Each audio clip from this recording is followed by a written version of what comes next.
Leçon d'histoire, conquête, paix romaine et romanisation. Question clé, comment Rome a-t-elle pu bâtir un immense empire et maintenir la paix dans cet immense empire entre le 1er et le 4e siècle après Jésus-Christ? Alors, grand 3 et dernière partie de ce cours, la romanisation de l'empire ou la diffusion de la culture romaine. Alors, revenons à la paix romaine. Donc, après les dernières conquêtes, à la fin du 1er siècle et au tout début du 2e siècle, la paix romaine est globalement garantie donc à l'intérieur de l'Empire et derrière ses frontières qu'on appelle les limes. Donc, au 2e siècle après Jésus-Christ, la paix romaine s'installe.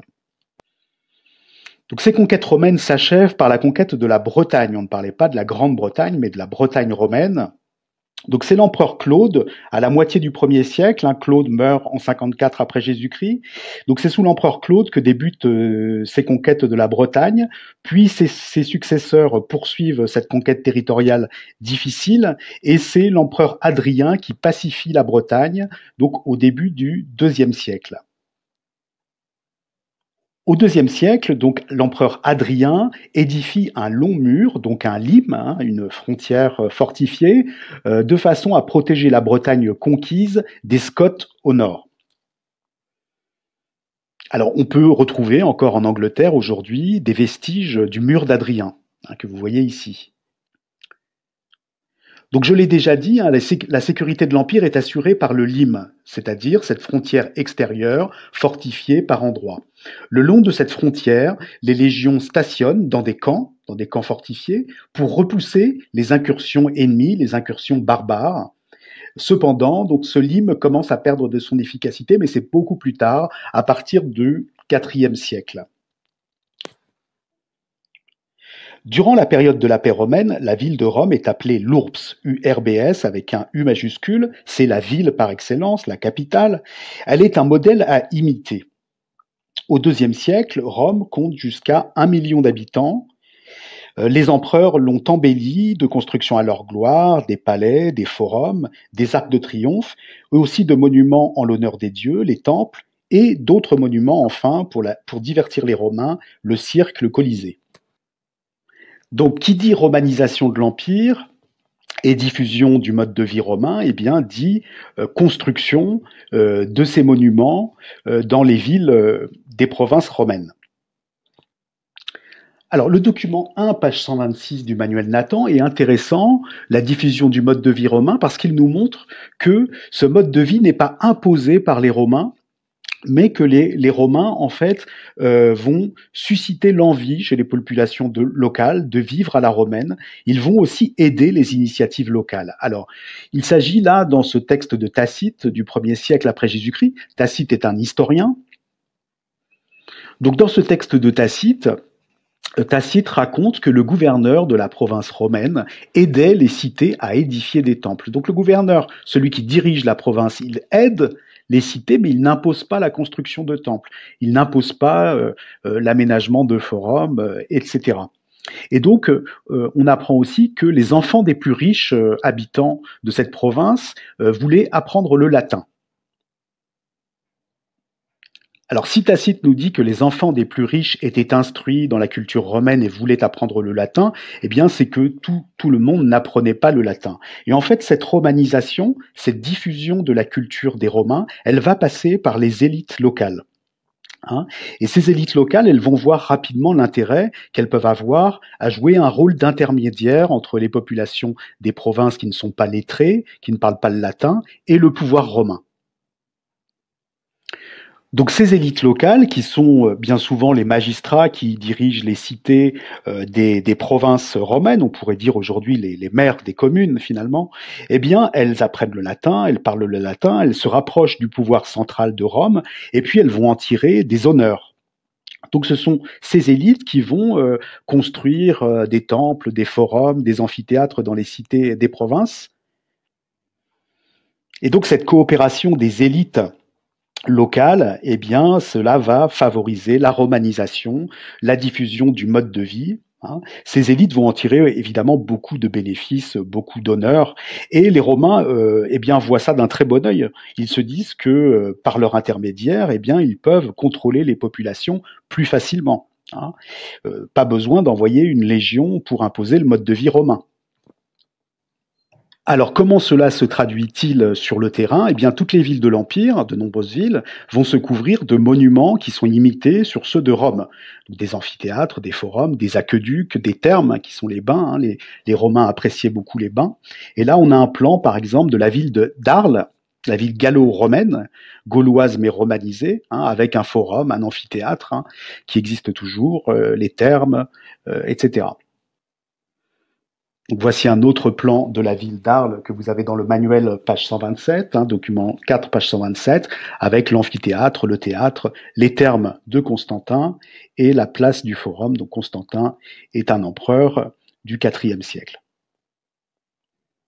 Donc voici une photo aérienne d'Arles aujourd'hui avec l'amphithéâtre toujours très visible. Donc on peut aussi choisir l'exemple de Nîmes qui possède aussi un amphithéâtre et un temple.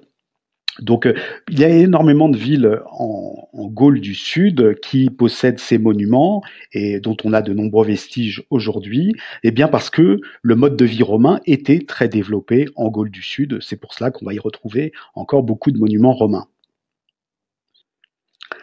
Alors, romaniser l'Empire ne signifie pas interdire les cultes religieux locaux, ceux qui ne sont pas romains. Donc les Romains étaient assez tolérants à l'égard des autres religions.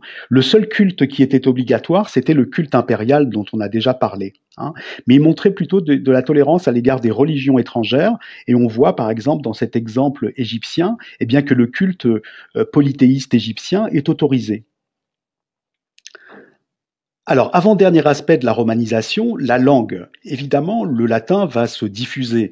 Le latin, qui est la langue des Romains, la langue qui est parlée dans toute l'Italie, à l'époque à laquelle on parle, mais le latin, en fait, ne sera jamais parlé partout dans l'Empire et ne sera pas parlé en particulier dans toute la partie est de l'Empire. C'est le grec, dans cette partie, qui reste majoritairement la langue parlée, donc en Grèce, en Asie mineure, en Égypte et en Palestine.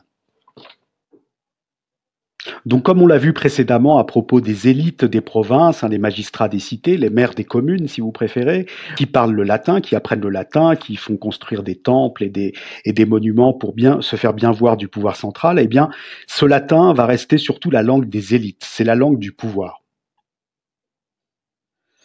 Alors, la citoyenneté romaine, l'acquisition de la citoyenneté romaine est un aspect important de la romanisation. Alors, cette citoyenneté, elle est différente de la citoyenneté athénienne, parce que la citoyenneté romaine est ouverte à tous, alors qu'elle ne donne plus droit à de vrais pouvoirs politiques, si l'on compare avec la citoyenneté athénienne.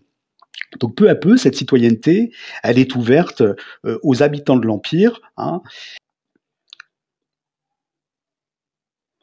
Donc certains habitants de l'Empire peuvent être récompensés pour avoir bien servi l'État romain en se voyant attribuer la citoyenneté romaine. On a vu aussi que cette citoyenneté, elle était accordée à certains soldats des légions, des soldats étrangers qui avaient bien servi lors d'une bataille. Donc elle est plutôt exclusive. Dans un premier temps, on ne donne pas la citoyenneté romaine à tout le monde. Et puis, aboutissement d'un long processus, donc en 212, au IIIe siècle, l'empereur Caracalla décide d'accorder la citoyenneté romaine à tous les habitants de l'Empire. Donc le but est encore une fois d'apporter la paix et l'unité dans un territoire très vaste. Donc en résumé, la période des 1er et 2e siècles après Jésus-Christ est une période de paix, une période de sécurité et de prospérité économique, puisqu'on a la sécurité et la paix. C'est donc, dans un contexte favorable, la période où se diffusent la culture et le mode de vie romain, ce qu'on appelle la romanisation. Et cette période s'achève par l'édit de Caracalla, de l'empereur Caracalla, au IIIe siècle, qui accorde donc la citoyenneté à tous les habitants de l'Empire.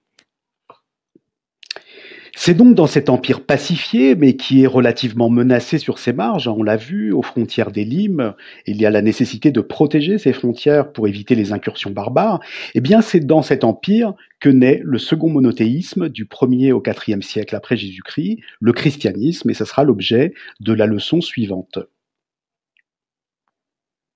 Alors, quel devenir pour l'Empire à partir du IVe siècle après Jésus-Christ? Et j'en terminerai par là. Cela permettra de faire une introduction au cours que vous aurez en cinquième. Eh bien, depuis le IIIe siècle, l'Empire romain subit la pression des invasions barbares, on l'a dit, en particulier des Germains à l'Est. Et pour mieux résister, en 395, donc au IVe siècle, je vais un petit peu au-delà de la période que l'on doit étudier, eh bien, en 395, cet empire est divisé en deux parties. Donc à partir de 395, cet empire est divisé en deux parties et il y aura deux empereurs, en fait, un empereur pour l'Ouest et un empereur pour l'Est. Et puis tout cela se termine par le sac de Rome au 5e siècle. Rome est pillée en 476 et donc l'Empire romain d'Occident, donc la partie ouest, disparaît en 476, mais subsistera un empire romain d'Orient et ça c'est le programme de 5e, donc je laisse ça pour la 5e.